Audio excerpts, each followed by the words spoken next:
cách để chiến thắng 3 cái game lớn trong cuộc đời. Dù bạn là ai trong cuộc đời này thì đều tham gia vào 3 cái game lớn này. Thứ nhất đó là game về thân thể, về sức khỏe. Thứ hai đó là game về tài chính, tiền bạc. Thứ ba đó là những cái mối quan hệ xung quanh mình. Nếu như bạn không hiểu luật chơi, chúng ta sẽ rất là dễ bị đi xoay vòng vòng cuộc đời của mình. Đó là chúng ta sẽ không tìm thấy được một cái lối thoát để giúp cho chúng ta tự do về tài chính. Chúng ta cũng không được khỏe mạnh, hay là thậm chí là chúng ta cũng sẽ luôn mắc kẹt trong những cái mối quan hệ không có hạnh phúc. Và Hà muốn chia sẻ cho các anh chị một cái thông điệp rất là quan trọng. Mong rằng những anh chị đang follow kênh của Hà thì chúng ta sẽ nhận được những cái giá trị. Game đầu tiên đó chính là game về thân thể, về sức khỏe. Nếu như chúng ta không hiểu về cơ thể mình, tế bào mình cần gì, chúng ta không hiểu về dinh dưỡng, không hiểu về vitamin, khoáng chất, nó quan trọng đối với cơ thể của mình như thế nào, thì dù cho chúng ta có rất là nhiều tiền của, chúng ta cũng sẽ là chưa chắc để bảo vệ cái cơ thể của mình và cái tính mạng của mình. Cho đến khi là chúng ta có thể là bị mắc một cái gì đó không khỏe, chúng ta nằm trên giường thì chúng ta mới biết rằng sức khỏe của mình nó quý giá như cỡ nào.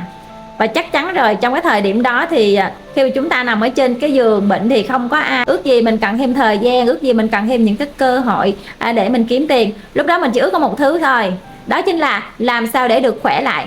Và khi mà chúng ta tham gia vào cái game sức khỏe, chúng ta chỉ có một mạng sống thôi, chúng ta có một mạng thôi. Nếu mà chúng ta không có chiến thắng, không có biết cái luật chơi thì rất là dễ bị đăng xuất ra khỏi vũ trụ này. Trước đây Hà cũng đã 40 năm cuộc đời, Hà cũng không có biết là mình cần cái gì, mình cần cung cấp cái gì, và mình chỉ suốt ngày mình dùng thuốc thôi.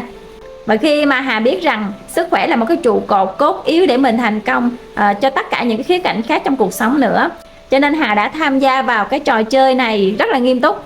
Và Hà cũng biến cái sức khỏe trở thành sự nghiệp của mình luôn. Bảo vệ thân thể, vừa bảo vệ thân thể và vừa bảo vệ cái dòng tiền trên chính cái sự hiểu biết của mình trên cái lĩnh vực sức khỏe. Game thứ hai đó chính là game chiến thắng về trò chơi về tài chính. Tất cả chúng ta đều muốn là làm để mà có thể tự do về tài chính. Không có ai mà muốn là làm xong mình đạt được ở một cái đỉnh cao của sự nghiệp, sau đó chúng ta bị sụp xuống và chúng ta phải làm lại, sụp xuống và chúng ta phải làm lại, nó cứ xoay vòng vòng như thế. Và chúng ta không có tìm thấy cái lối thoát để giúp cho chúng ta có thể đạt được cái mức thu nhập mình mong muốn, cái sự tự do về tài chính. 40 năm trong cuộc đời, các anh chị Hà không hiểu cái luật chơi về tiền bạc. Cô Hà cũng cố gắng chăm chỉ rất là cày, nhưng mà mình không có hiểu lý do vì tại sao mình không có thành công được. Cho nên đó, cái luật chơi về tiền Hà học được đó là gì? Đó chính là giá trị. Nếu như mà cái người nào có nhiều giá trị hơn và họ tạo nhiều cái giá trị hơn cho cộng đồng thì họ sẽ có được một cuộc sống thịnh vượng hơn về tiền bạc. Chứ không phải là cứ làm rất là nhiều công việc cùng một lúc thì chúng ta sẽ có được nhiều tiền bạc. Vì vậy là trên cái hành trình mà mình làm việc, mình sẽ cố gắng trau dồi những cái giá trị của bản thân và cố gắng phụng sự, cũng như là cố gắng cho đi cộng đồng những cái giá trị thiết yếu mà mình đang có. Tiếp theo, mình hiểu được một cái nguyên tắc là cho vay mượn an toàn, đầu tư an toàn, để làm sao mình không có bị ném tiền qua cửa sổ. Hà biết rằng có rất là nhiều anh chị xây dựng cho mình một núi tiền, nhưng mà một cái búng tay thôi mình đã phải bị game over và phải chơi lại từ đầu. Ví dụ như những anh chị nào tuổi đời còn trẻ thì không sao cả, có thể làm lại. Nhưng mà một số anh chị là mới trung tuổi thì búng tay một cái mất hết tiền, thì bây giờ phải chơi lại cái game tiền bạc thì rất là vất vả, nó rất là chưa có dễ dàng hơn những cái bạn đang còn trẻ.